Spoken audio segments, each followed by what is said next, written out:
Hello everyone. कुछ प्रश्न आते हैं इनर वर्क से रिलेटेड, तो उसके बारे में एक छोटा सा डिस्कशन कर लेते हैं। तो इनर वर्क, अभी हम क्या करते हैं? अभी हमें कर्म करना सिखाया जाता है और ये कहा जाता है कि अपने आप को किसी ना किसी काम में एंगेज रखो, है ना। खाली खाली दिमाग शैतान का घर होता है, एट्सेट्रा।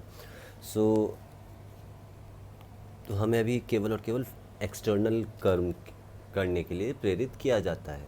मतलब जब तक आप कुछ अपने हाथों से, अपने पैरों से, अपने इंद्रियों से कुछ नहीं करेंगे बाहरी तौर पे बहिर्मुखी होते हुए, तब तक उसे काम की संज्ञा नहीं दी जाती है या कर्म की श्रेणी में नहीं रखा जाता है। अब इसके विपरीत, जब आप अंदर की इंद्रियों के साथ, मतलब इंद्रियों को अंदर की तरफ मोड़ लेते हैं और जो इंद्रियां बाहर देख रही हैं वो अंदर देखना शुरू कर देती हैं एक एक करके, कि अंदर मेरे क्या गठित हो रहा है, क्या मेरी संरचना है, कैसे मेरा पुनरुत्थान या उत्थान होता रहता है, कैसे सब कुछ सोने के बाद भी कुछ जागता रहता है। तो ये सब जब आप घटनाक्रम अंदर अपनी इंद्रियों को अंतर्मुखी करते हुए करना शुरू कर देते हैं, तो उसे इनर वर्क कहा जा सकता है या कहना चाहिए।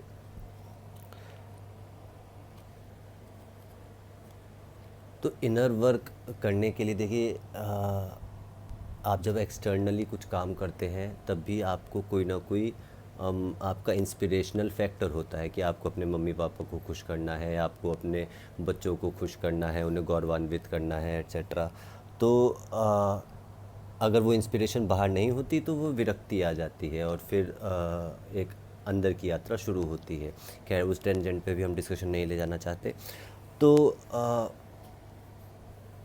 जब अंदर के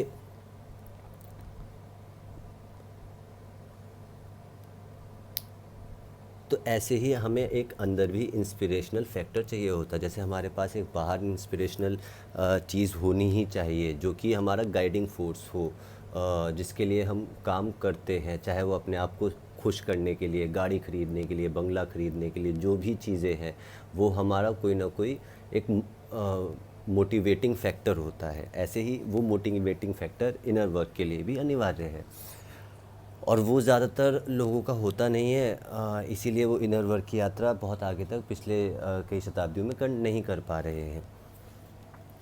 तो जैसे कोई तपस्या अगर करता था तो उसका एक मोटिवेटिंग फैक्टर होता था। There should be a very strong reason behind जो भी आप काम करते हैं।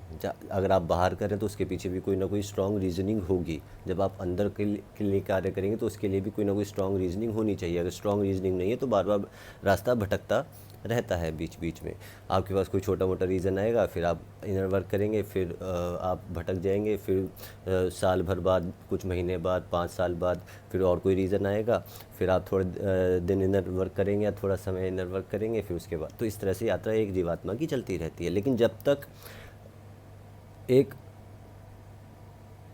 Very very strong undeniable rather, है ना, जिसे आप डिनाई ही नहीं कर सकते, ऐसा कोई रीज़न अगर आपको इनर वर्क के लिए प्रेरित करता है, जैसे बुद्ध को मिला, है ना, उन्हें वो पूरी समझ में आई और वो अनडिनाएबल था, फिर वो किसी और की बाहरी दुनिया की नहीं सुनना चाहते थे। या जैसे शंकराचार्य को हुआ होगा या स्वामी विवेकानंद को हुआ होगा। तो अनडिनाएबल थर्स्ट, जिसे आप अनडिनाएबल रीज़न जब आपके पास अंदर आता है तो आप उस यात्रा पे चलते रहते हैं, चलते रहते हैं, चलते रहते हैं। कोई आपको शेक नहीं कर सकता बीच में। तो इनर वर्क की कोई ऐसा चीज़ नहीं होती कि हर कोई व्यक्ति एक तरह से ही अपनी यात्रा को शुरू करेगा या एक ही तरह से यात्रा पे चलेगा। हालांकि अंतिम जो अंत है वो सबका एक है, जैसे आरंभ सबका एक है। तो लेकिन जो बीच के मार्ग हैं, क्योंकि कोई किसी कहीं पे है यात्रा में तो कोई कहीं पे है यात्रा में, किसी का प्रयोजन कुछ और है तो किसी का प्रयोजन कुछ और है, षष्ठी के तौर पे, षष्ठी की नज़रिए से। तो आंतरिक आंतरिक काम, आंतरिक कर्म, जब आप आंतरिक कर्म करते हैं, अंदर की सफाई करते हैं, अंदर पे जो धूल चढ़ चुकी है पता नहीं कितने समय से, उसे आपको साफ़ करना है। साफ़ करने की यात्रा शुरू हो जाती है।